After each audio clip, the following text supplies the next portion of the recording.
All right, everybody, welcome back to another episode of the Sad Dad Games podcast. My name is Eric. I'm Shan. I am Lundy.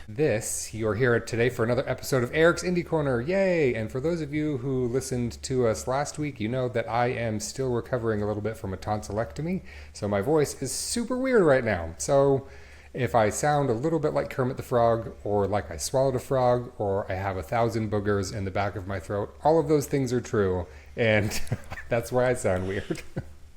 So, I'm excited to have Lundy here today. Lundy, this is his first appearance on an indie episode. And I promised him a long time ago that when the game that we're covering today, that we'd have him here for this one, because this is one that I recommended to him and that he ended up really loving and we both love together. So we'll get into that in a minute. But today we're talking about a super awesome indie game called Sea of Stars. And the reason we're talking about it today is because by the time this airs, very recently, just Tuesday, a big new DLC expansion has released for this game. And so trying to be topical, super excited. At time of recording, I haven't played the expansion yet, but very excited to give it a try. So Lundy, Sea of Stars. You excited?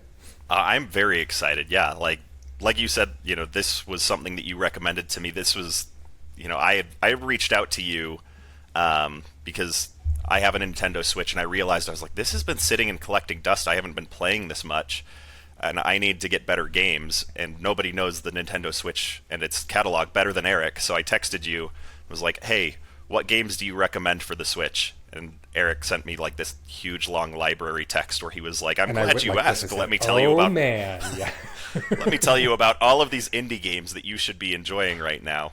And one of those was Sea of Stars, and as soon as he told me, hey, this is a JRPG, I immediately was like, okay, sold. Like, because I have a love for JRPGs when they're done well.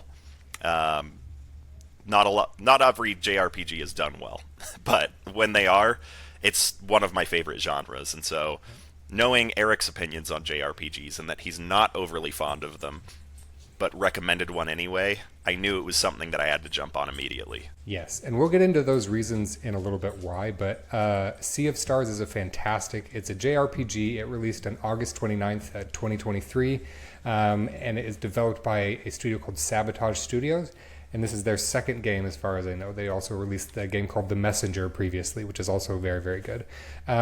Sea of Stars is a fantastic JRPG.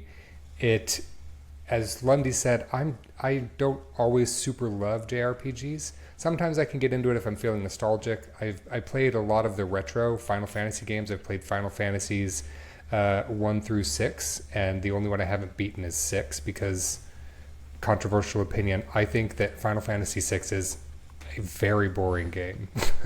But anyway, so I do have a slight affinity for, I like some JRPGs, but they often tend to bore me, and I get burned out on them pretty quickly. So the fact that Sea of Stars, a game very much inspired by retro RPGs, has become not only just a game that I love, but this is, and I've thought about this a lot, I've given this a lot of thought, this statement doesn't come lightly. Sea of Stars is what I think, in my opinion, is the best JRPG. It's my favorite JRPG. I like it better than any other turn-based JRPG game. I think it's absolutely fantastic and the peak of game design for this genre. Big, big fan. So let's get into it. For those of you who don't know, for these indie episodes, we talk a little bit about story, gameplay, and then visuals and sound. It just helps me kind of organize my thoughts a little bit. So the story is that you play as Zale and Valere. I actually don't know if it's Valere or Valerie. I always said Valere, so we're going to go with that. But you play as Zale and Valere, and they are solstice warriors, which means that they have the powers of like the sun and the moon, respectively.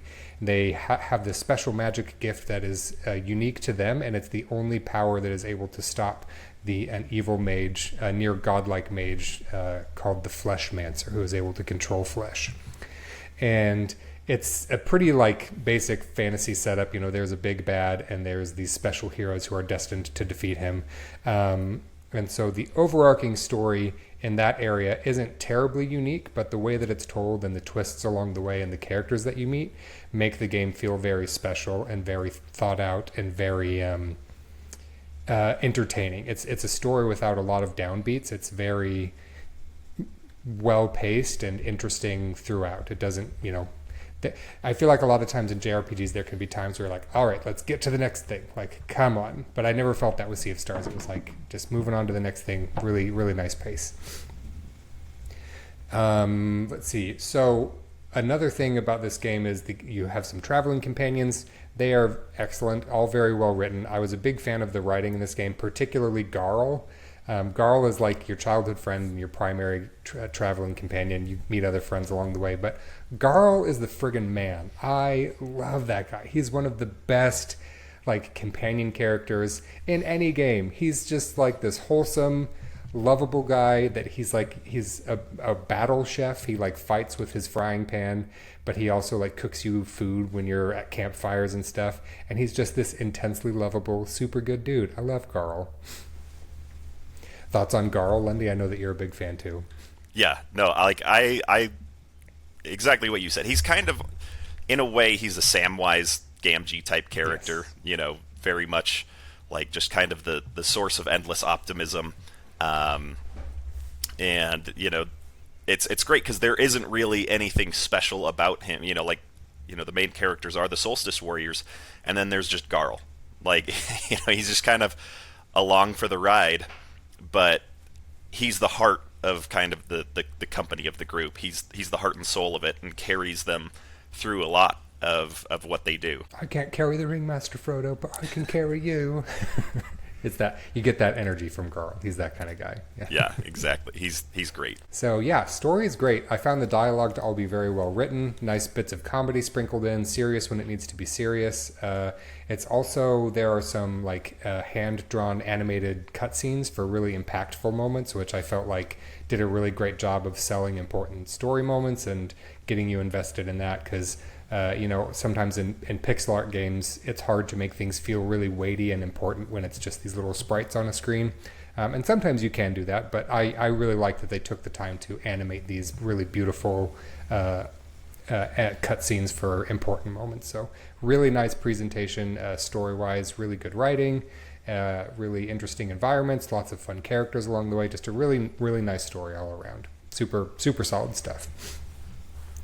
And then gameplay is where this game gets really, really interesting. This is one of my favorite things about this game is I guess we'll just jump right into the meat and potatoes of it. So it's a turn-based RPG.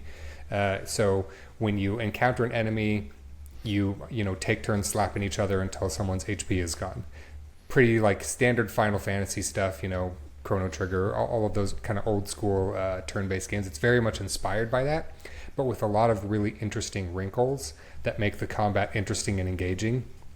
So one of my biggest beefs with classic JRPGs is that it's like, all right, here's your guys, here's their guys, and you pick everybody's moves, and then they just ba-ba-ba-ba-ba, and they do it, and then you pick everybody else's moves, ba-ba-ba-ba-ba-ba, and that's engaging and fun for a while, but after a little while, it can start to feel really stale for me, and just kind of like rinse and repeat, and it's a good way for me to like, it just turns off my brain, and I start to get bored.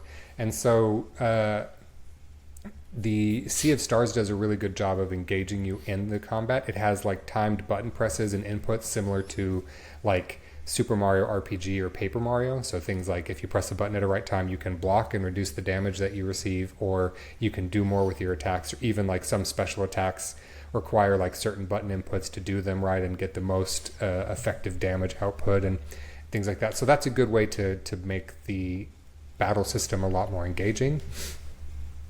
It also has a lot of like little tertiary systems in the battle that I find extremely satisfying.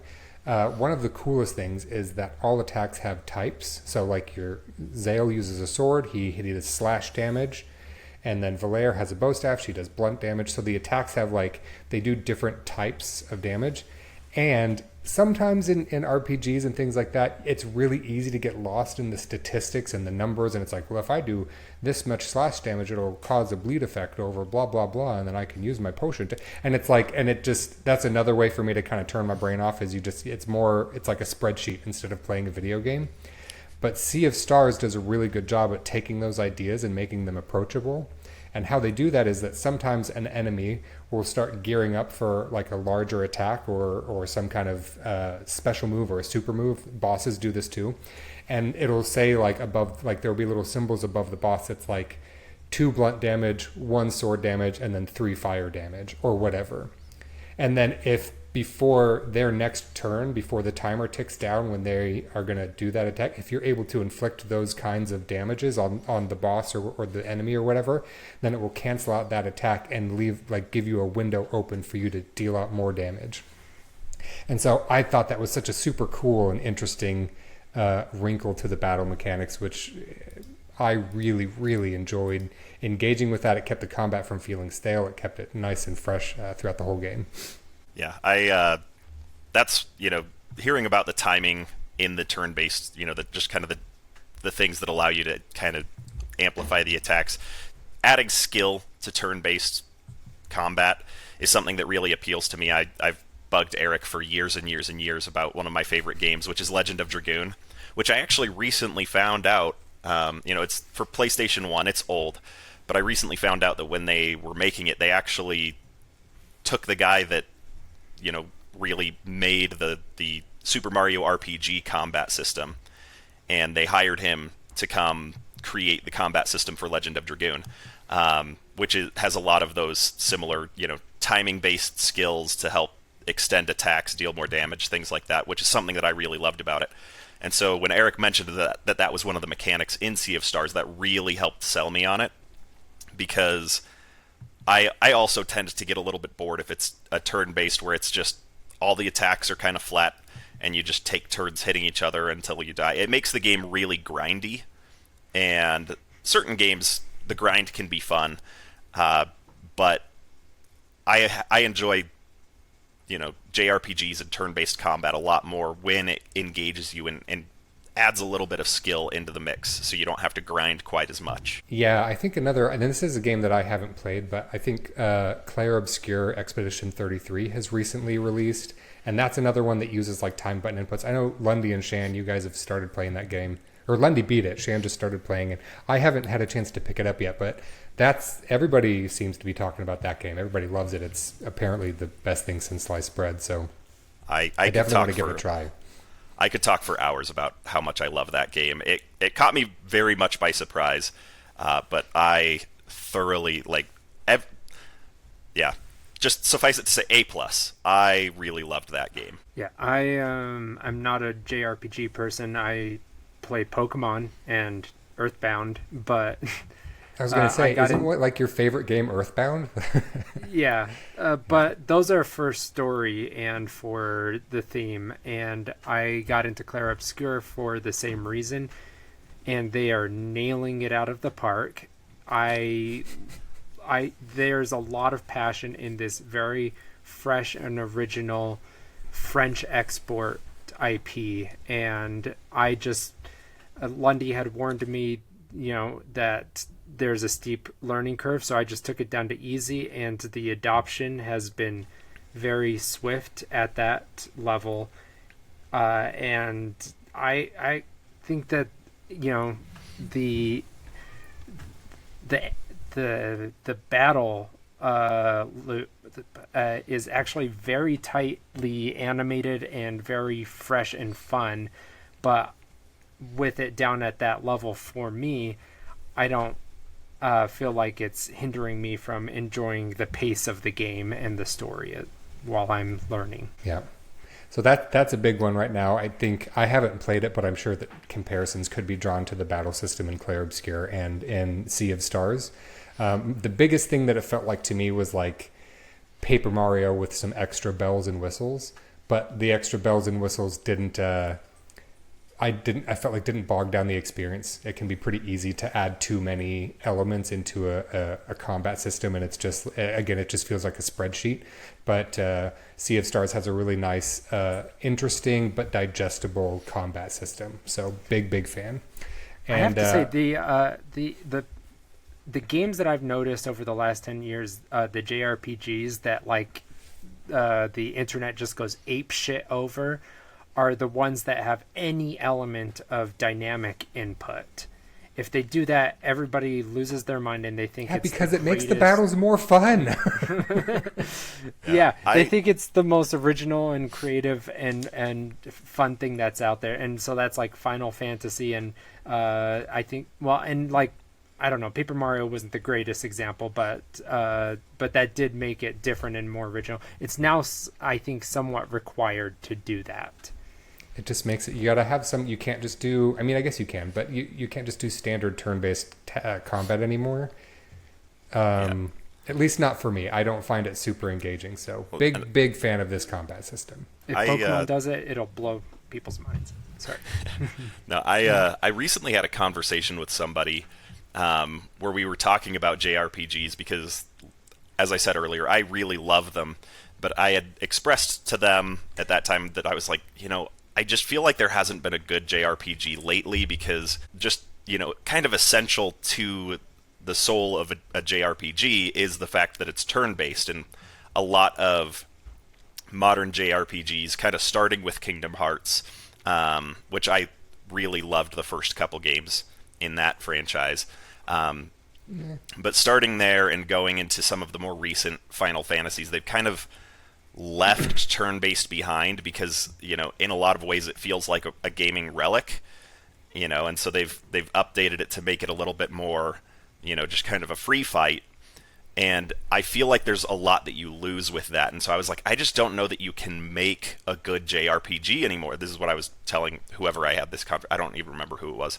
But I was like, I just don't know that they can make good modern JRPGs because it needs to be turn-based, but there's not a good modern way to do that. And then I played Sea of Stars and Clair Obscur, and both of those were like, actually, you can make good modern JRPGs, and here are good examples. And so it makes me really happy to be able to like have these new games and these new experiences where it's, instead of constantly replaying Legend of Dragoon, a game that I know and love really deeply, but it's, replaying, I can have similar experiences for the first time again, and I'm not stuck just playing retro games because, there are these now indie studios that are saying there is still room for this, there is still a way for this to be done, and if a AAA studio is not going to do it, then we're going to do it. Yeah, one of my favorite things about Sea of Stars is the creative director, Thierry. I did it again. Thierry Bollinger. I did it. I practiced earlier. Thierry Bollinger. It was his vision was to take inspiration from older JRPGs like Final Fantasy and Chrono Trigger in particularly, and take the best parts of those and then modernize the rest. And so it's a very smooth game without a lot of hiccups, but it feels like a classic JRPG with a lot of modern sensibilities. So A+. It's exactly what Lundy was saying. That was their mission statement. And so, yeah. Yeah. Just wait until somebody figures out how to modernize a collectathon, because we need... we know what we're doing. I feel like Mario Odyssey was like a step in the right and wrong direction at the same time, because there was a little too many collectibles and they were a little too easy to find. Easy. But I liked the basic structure of it a lot. And so I feel like you got to find a middle ground where the collectibles are a little more hidden and there's a little less of them. I thought the Mario Odyssey structure was really good. I actually thought the absolute perfect version was Bowser's Fury. When I played it, I love Bowser's Fury. My brain lit up. I was like, if the next Mario game is this, it's the perfect Mario game. And if they can make like because it's semi-open world, it's freeform, but it's tighter. It's more like objective driven and intentional, and it doesn't feel like they just dropped moons haphazardly. But yeah, if they can do like a Banjo-Kazooie like that or something like that, like this is modern collectathon. Yeah, I won't get too deep into it, but Bowser's Fury is genuinely one of the best 3D Mario experiences out there, and it gets overlooked a lot because it's packaged with the most boring 3D Mario experience out there. Super Mario 3D World so tedious, is yes. fine. I like it. I've played through it more than once. I've beaten it twice. I think it's a good game, but it just doesn't feel fresh or exciting. It's a technically well-designed game and it's fun to play, but like Bowser's Fury is genuinely phenomenal. One of my favorite Mario experiences. I love that game. So good. Anyways, back to Sea of Stars. So gameplay isn't just the combat. There's lots of other really great stuff. So similar to an old school JRPG, there's like a large overworld map, and there's cities and towns and areas and scattered about this map that you can go into. So it's like a very zoomed out view when you're in the world map and a zoomed in view when you're in these areas.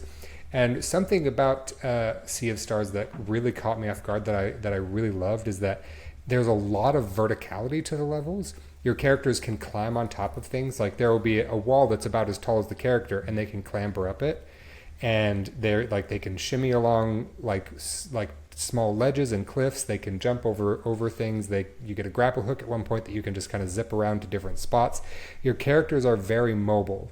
They can move around a lot, and that's not typically something you see in a JRPG. It's like, oh, there's a single boulder, you can't go this way.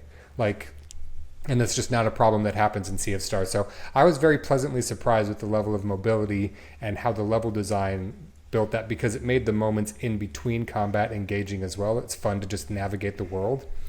And another thing I really appreciate is that the enemies all exist in the world physically, and then when you bump into them or attack them or whatever, that initiates combat. And it doesn't take you to a different battle screen. It doesn't like beedaloo beedaloo beedaloo like in Pokemon. It just like the enemy just kind of pops out and you fight them right there wherever you were standing, which is something that I like that. I think it's nice to just, it's Pokemon Legends Arceus did the same thing, where it's just like, oh, you're in a battle now and it's right here exactly where you initiated the battle. And I don't know why, but I find that really immersive and enjoyable.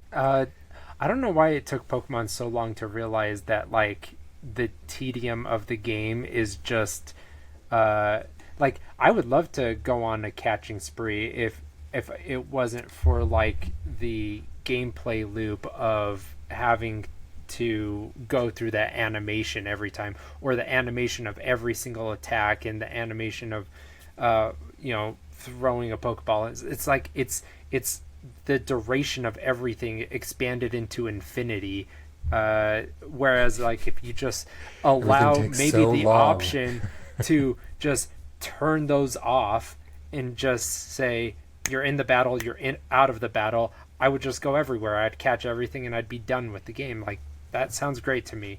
I would enjoy it for like a couple hours, and then I'd be like, okay, I get it, I had fun, off, I'm gonna go catch everything, I'm done. But to do it for 30 hours, I would lose my mind. Yeah, it's it's what I like to call a friction-filled experience, where it's like you're having fun and you're enjoying lots of parts of the game, but there are little things that are just causing friction that are just pushing you away from the game. Another game that I love that employs as a very friction-filled experience is Skyward Sword. I really love Skyward Sword. I think it's a great game, but there's a lot of little moments that are just rubbing up against me that are just bugging me a little bit, that are just causing this friction. It's like I love that it's some just people like to you be just grinded pop into on, combat. Yeah, not me. Gross. Don't like it. No, not Eric. Don't ever grind on me, Pokemon. I mean, it would depend on the Pokemon, I guess, but Charizard Jinx? all day. Yes. All day. Have you seen the I like any of those videos online where it's like Pokemon Smash or Pass? Yeah. Oh, I think my wife They're all showed very me funny. that. It's very funny. Anyways, so almost done with the gameplay here, but there's so much stuff to unpack. There's also there's a fishing mini game, so there's lots of fun side things to do. Of course, there's a fishing mini game. It's not an RPG unless Every there's a fishing indie game minigame. has one. Yeah. You have to do it. And the fishing mini game isn't particularly deep, but it is fun. It's fun to play. And there's this really awesome like tabletop mini game within the game called Wheels that I kind of freaking love. I really, really enjoyed playing Wheels. I won't explain all of the rules here, but it's like a little tabletop game where you're against an opponent and you're trying to break down each other's barriers and like deal damage to their like inner castle or whatever. It sounds very nerdy. But it's very, very fun. It's very well thought out, really well balanced, and a super fun little side activity to do in the game. So I think that pretty much wraps it up for gameplay. Except for saying I almost forgot one of my favorite parts. There are also some dungeons scattered about like as you go throughout the story, and they are like almost Zelda style dungeons where you're solving puzzles and pushing blocks and like opening up new pathways, which is like, if you ever want me to sign off on something, you go, well, Eric, it has Zelda style dungeons in it, and I go, yes, please, pump it into my veins. Like, that's exactly all I ever want from anything is Zelda style dungeons. So huge, and I wasn't expecting that going into the game, so that was a very happy surprise. All right, moving on to arguably one of the best parts of the game is visuals and sound. Again, another statement that I feel like I need to qualify. I mean this wholeheartedly. I don't say it with hyperbole. This isn't just the best pixel art, like the best looking pixel art game I've ever played. It's one of the best looking games I've ever played. Full stop. It is a beautiful game. Excellent hand-drawn pixel art, really meticulous, fluid, wonderful animations, bright, vibrant colors, interesting and varied locations, really thoughtful and intricate art direction and art design. It is a shockingly phenomenal looking game. Oftentimes when I'm playing like a big AAA, like big budget game, sometimes I'll pause on a vista or something and look out and be like, wow, this game's beautiful. And that's not something you usually experience in a pixel art game, but there were several times throughout Sea of Stars where I'd stop and I would just be gobsmacked and I'd be like, this game is gorgeous.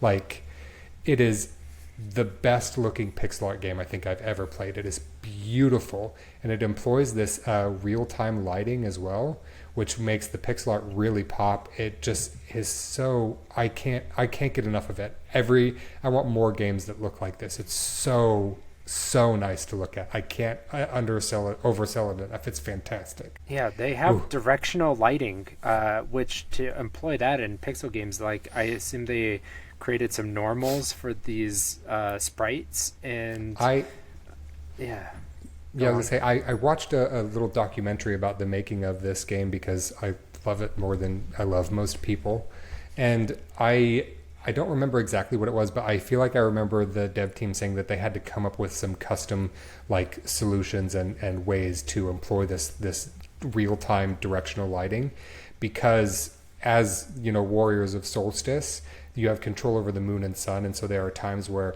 the moon and the sun are shifting in the sky quickly, and it needs to like shift from daytime to nighttime, and you watch the shadows get shorter and longer and draw realistically. And it's like this in the individual areas, in every dungeon, in every overworld map area, in every part of the whole game. It has these real directional shadows on everything in pixel art. It's phenomenal. I don't know how they did it, but it looks amazing. So I think their greatest accomplishment, and I think they know it, which is why they leaned into it being the theme of the game, with it being Sea of Stars, but it's the technical accomplishment around the water, having volume, and it even having depth and capturing lighting to it. But there's even like maybe not everywhere, but like especially in the overworld, there is an actual fall off that they have accomplished visually to the items that are in the water. So there is like an actual murkiness to the water and stuff like that, but they got the translucency and everything exactly correct. They got the an appear. I don't know. I don't know all the terms. I know they're, but it's a gorgeous aesthetic. Yeah. Gobsmacked is the only word I can use. I look at the game and I'm like, how did you even do this? How is it this beautiful with pixels? And like, it is a shockingly beautiful game. The people who worked on this, just incredibly talented artists and developers to make it all work the way that it does. Mm-hmm.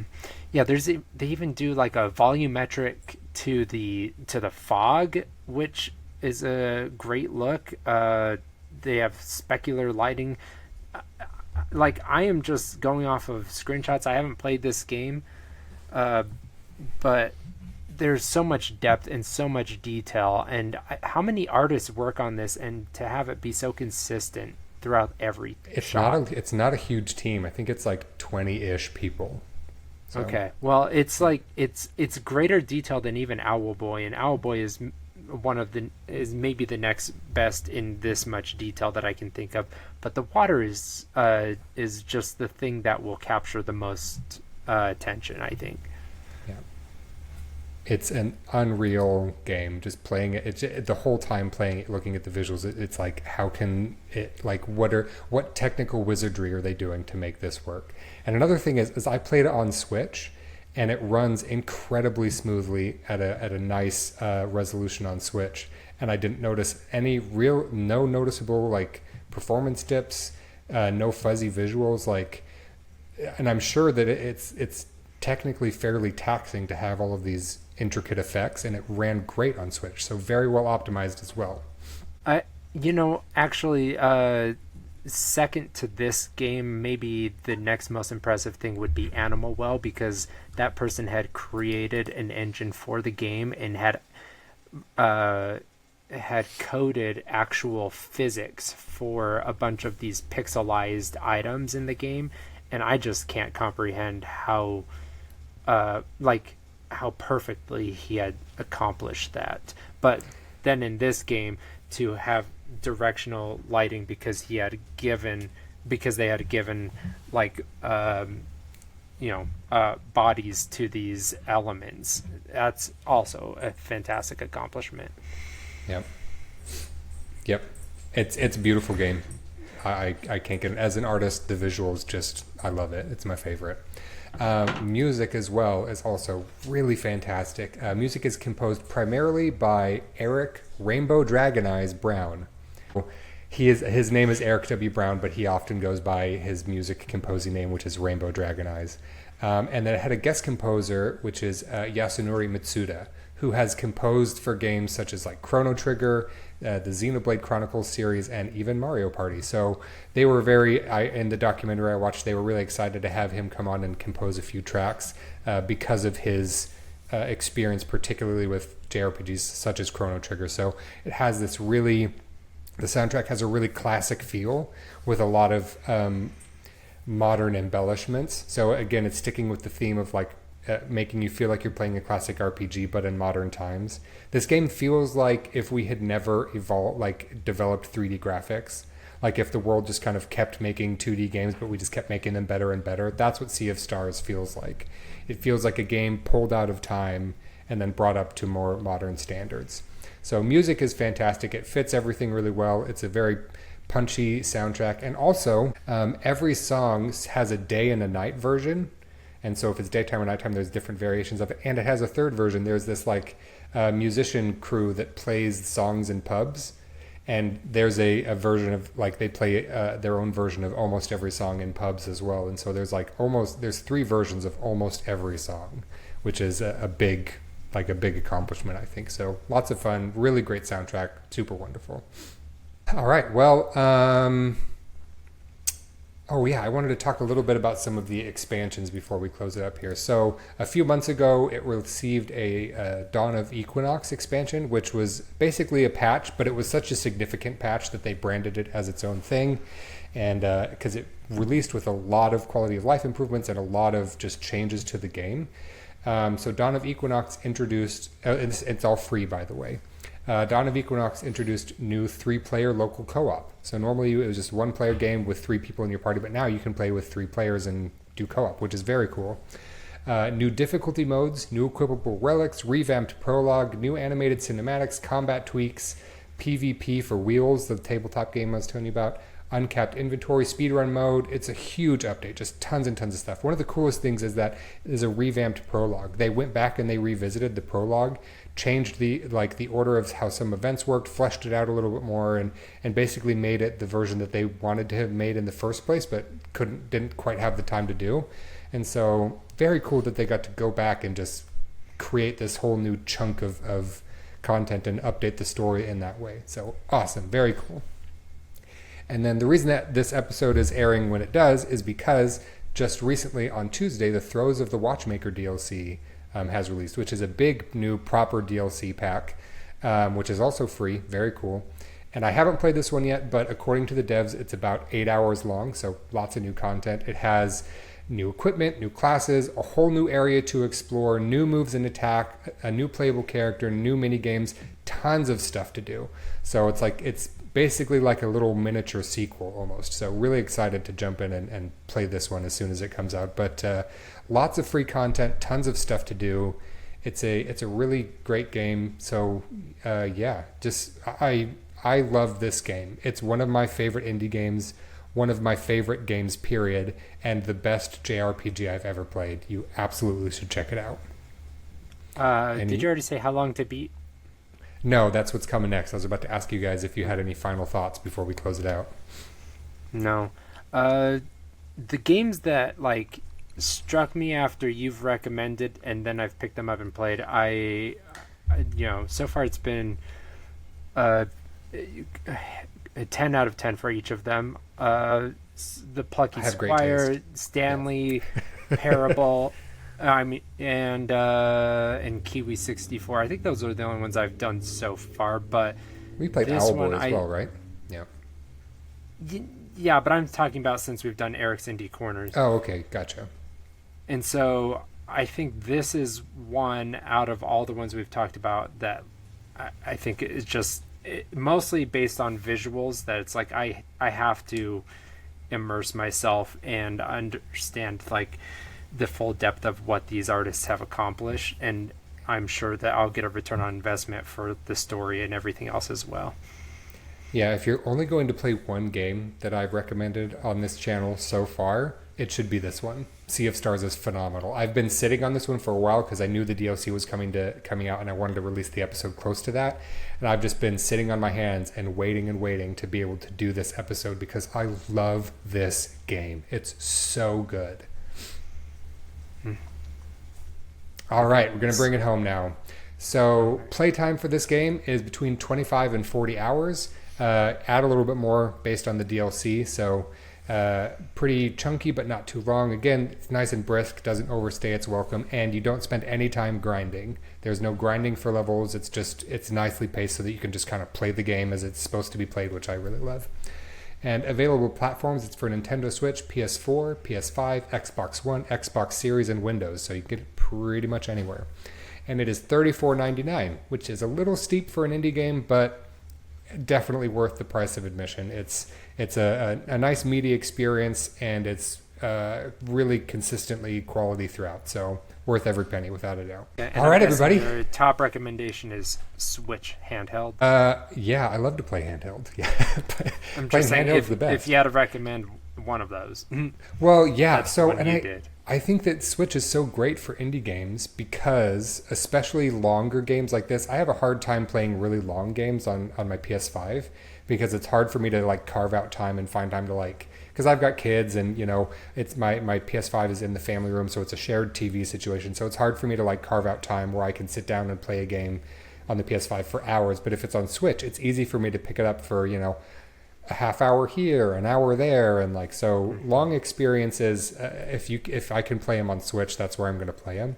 So I played probably most of this game in handheld because that's where I love to play my games. So it's just good stuff. It's just good stuff.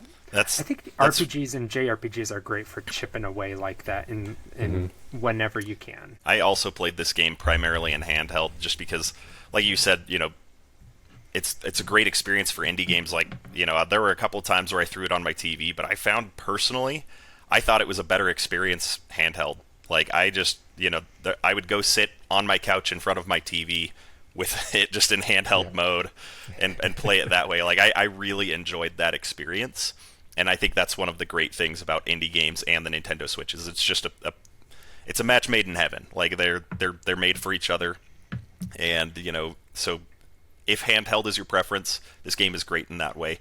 If you prefer it on a bigger screen, the Switch offers you that versatility.